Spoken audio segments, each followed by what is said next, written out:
علیکم دوستانو خراغلاس دوستانو تاسو ته پته ده محمد شاه تاسو ته په خپل ولاګ کې وي چې نگران وزیر اعظم به څوک وي خو یو بل کس نوم چې کوم دی نو فاینل کړلی شو مسلم لیگ خپله حتمي فیصله ورکړه او هغه کس نوم یې مخې ته راوړو چې هغه کس څوک دی په هغې باندې به خبره کوو. دویم دا صدر عارف الوي په باره کې خو ډېر خبرونه مخکې راتلل چې یاره هغه به زر تر زره فارغه کړلی شي او په څه نه څه طریقه ورته وګوري چې فارغه کړي خو هغه به اوس فارغېږي نه.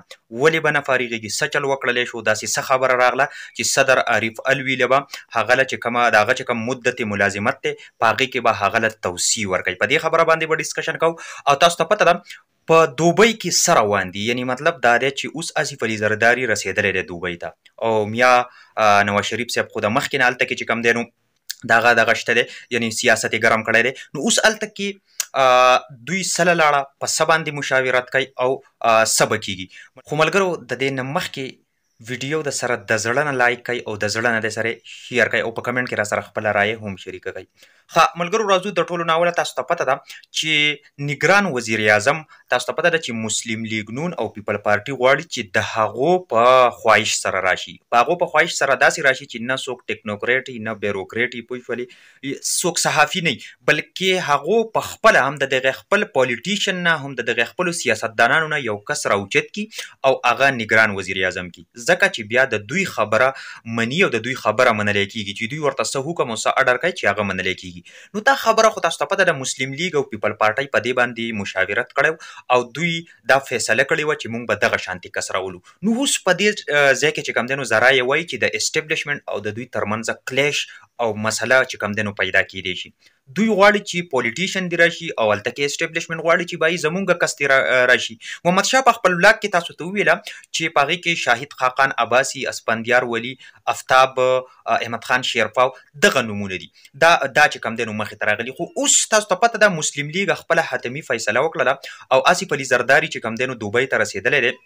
اوس هغو مشاورت په دې باندې کوي چې فاینل کې نوم چې څوک راشي خو مسلم لیگ ورته خپل نوم فاینل کړی دی. ذرایع وایي چې اسحاق ډار چې کوم دی نو دا به نگران وزیر اعظم نوم چې کوم دی نو دوی ورکړی دی.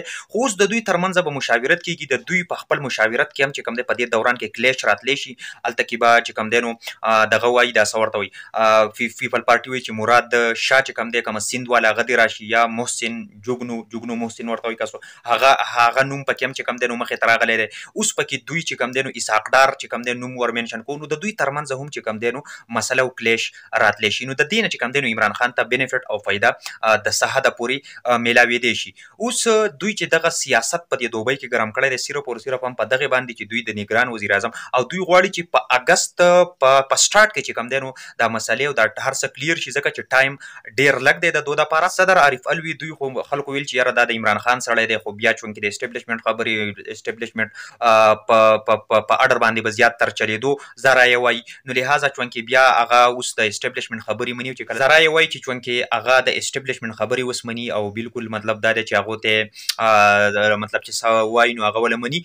نو په دې وجه باندې به اوس داسې کار کیږي چې دغه د چې کوم مدت ملازمت دی نو دا به فارغېږي نه بلکې دله به توسیع ورکړی کېږي او توسیع به ورله ځکه ورکړی کېږي چې چونکې مخکې دوی د دغه طاقتورو خلکو یا د اسټبلیشمنټ ذرایع وایي چې خبرې نه منلې اوس یې چونکې مني نو په دې وجه ولې چې کوم دی نو دغه به وله فاینل مشاورت به چې کوم دی نو کېږي چې د پیپل پارټۍ او د مسلم لیگ چې کوم دی دوی څوک سلیکټ کوي او څوک مخې ته چې کوم دی نو راولي. په دې کې دغه کلیش هم روان دی. په دې کې چې کوم دی نو ویلی کېږي چې کافي غټه فایده چې کوم دی نو عمران خان ته رسېدی شي. ملګرو تاسو وایي تاسو زما خپله رایه شریکه کوئ. ملګرو که لایک د نه هېر شي نو ویډیو د سره ضرور لایک ویډیو د سره د زړه نه شیر کوئ. په اخره کې خپل ورور شریف اجازه ورکړئ.